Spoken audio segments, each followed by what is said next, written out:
निर्ग्रंथता, तत्व प्रतीति व श्रुत आराधना। जिन जिन जीवों ने तद पंचक रूप प्रवृत्ति कर ली, वे सभी जीव पंचम गति के अन्वेषक बन पंचम गति को प्राप्त हो गए। पंचम गति की प्राप्ति विशुद्धि के अभाव में अभाव रूप है।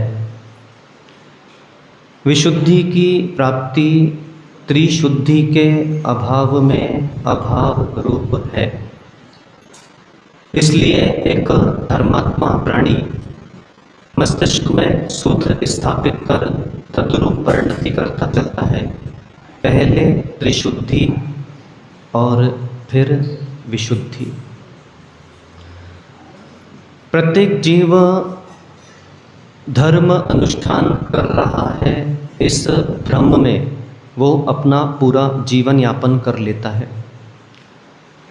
धर्म अनुष्ठान अगर साधन भूत है तो आत्मानुष्ठान साध्य भूत है। इस धर्म अनुष्ठान और आत्म अनुष्ठान के मध्य में जो मध्य दीपक की भूमिका का निर्वाह करता है, उसका नाम विशुद्धि है।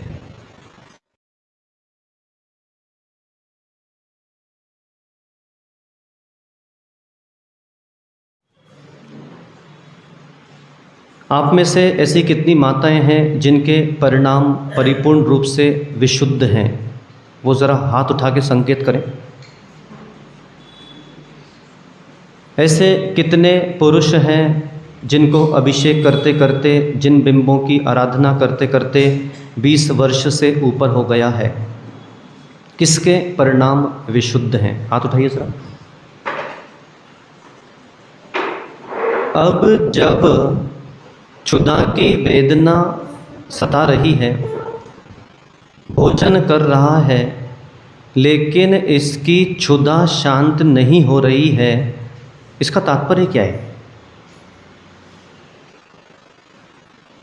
निर्णय गंभीर है कि मैं भगवान की आराधना कर रहा हूँ और इतनी आराधना करने के पश्चात मेरे परिणामों में विशुद्धि के अंश भी नहीं है। परिणामों में विशुद्धि के अंश तो छोड़ो, जब मुझे इष्ट सामग्री की इच्छा होती है, उस समय घर पर जब इष्ट सामग्री मिलती है, काम वासना सेवन करने की इच्छा होती है, काम वासना की मैं पूर्ति कर लेता हूँ, उसके बाद वहाँ पर जो भोग के बाद जो शांति का अनुभवन होना चाहिए है, वो शांति का अनुभवन भी कहाँ है?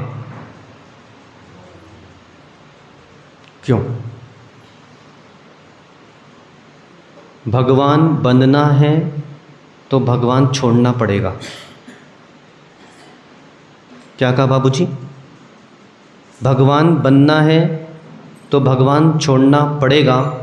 जिनको शांतिनाथ, कुंतुनाथ, अरनाथ से राग हो गया, उसका कल्याण सुनिश्चित नहीं है, निश्चित है। जिन जिन ने अपने जीवन में भगवान के पास संपर्क करते हुए भगवान को छोड़ने की भावना नहीं भाई, वो पंचमुखी मार्ग चले गए, बाजार नंबर 1। सूत्र स्मरण करें, मत लेना लोड, बोलो बोलो, वरना जाना पड़ेगा पंचमुखी रोड। ये तुम्हारे जीवन का बहुत महत्वपूर्ण सूत्र है। बड़े आश्चर्य की बात है कि ये पूरा जीवन इन पत्थर की मूर्तियों के राग में अपना बर्बाद कर रहा है। समझना बहुत गहराई से। भैया जी, क्या अंत समय में भगवान के दर्शन करने लायक बचोगे आप? बचोगे? अगर कहीं तीव्र पुण्य रहा तो तुम्हारा बेटा तुमसे बोलेगा, आओ माँ मैं आपको मंदिर ले चलता हूँ, आओ पिताजी मैं आपको मंदिर ले चलता हूँ। उसके बाद भी अगर पुण्य का उदय नहीं रहा तो तुम बोलोगे मेरे से उठा नहीं जा रहा, मुझे कहीं नहीं जाना है। भगवान तो छूटना ही है, पक्का छूटना है, 100%। इसलिए अभी से भगवान की पूजन आराधना करते करते भगवान को छोड़ने की भूमिका बनाओ।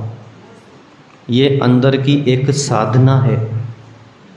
आज अंत समय जब चल रहा है, चाहे आप अपने घर में हो, चाहे क्षेत्र में हो, चाहे महाराज जी बनो, चाहे माता जी बनो, उस समय आप शैया पर आरूढ़ हो,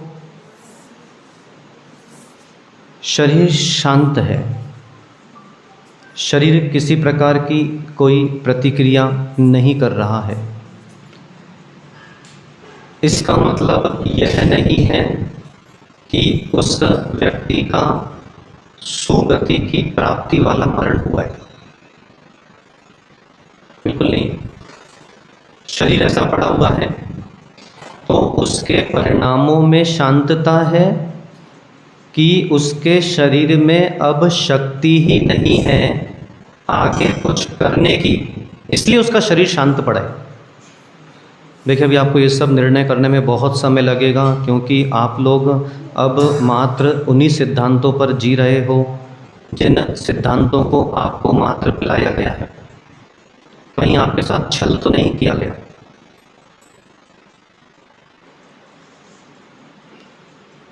आप छले तो नहीं जा रहे हो। कहाँ जाना था, कहाँ चले गए, ना जाने तुम किस किस से छले गए। सूत्र क्या है?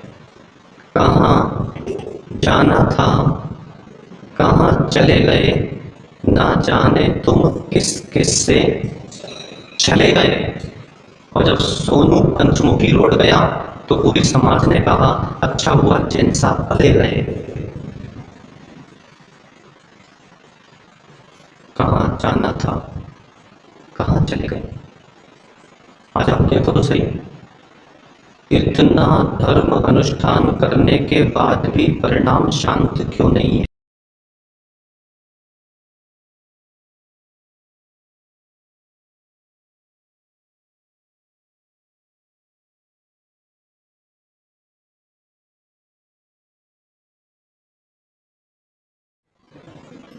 तूने आज तक पूजन की ही नहीं। अभिषेक कितने पुरुष करते हैं? झूठ। इन लोगों ने आज तक अभिषेक किया ही नहीं। बस इसी भ्रम से बाहर आना है आपको। आपको ये भ्रम से बाहर आना है कि मैंने आज तक पूजन की ही नहीं, मैंने आज तक अभिषेक किया ही नहीं। क्योंकि अगर इस भ्रम से बाहर नहीं आए तो आप भगवान को ब्लेम करना चालू कर दोगे। आप हम पर दोषारोपण चालू कर दोगे। कैसा दोषारोपण? कि मैं इतने लंबे समय से भगवान तुम्हारी पूजा कर रहा हूँ और तुम्हारी पूजन करने के पश्चात मेरे परिणामों में विशुद्धि नहीं आ रही है, तुम मेरे कोई काम के नहीं हो। जैसे बच्चा होता है ना, विद्यार्थी दर्शन करने आता है, दर्शन करने आने के बाद पेपर बोलता है पेपर टफ है, पेपर कभी टफ आता ही नहीं। अगर आपने परीक्षा में व्यवस्थित पाठ्यक्रम को नहीं पढ़ा है तो आपको टफ लगेगा। और फिर कहीं वो फेल हो जाए, मम्मी कल से मैं मंदिर नहीं जाऊंगा, भगवान ने मुझे फेल करा दिया है, तुरंत हम श्रद्धा तोड़ते हैं। तो वो श्रद्धा नहीं टूटे उसके पहले आपको निर्णय करना पड़ेगा कि क्या मैंने आज तक अभिषेक किया भी है, क्या मैंने आज तक पूजन की भी है।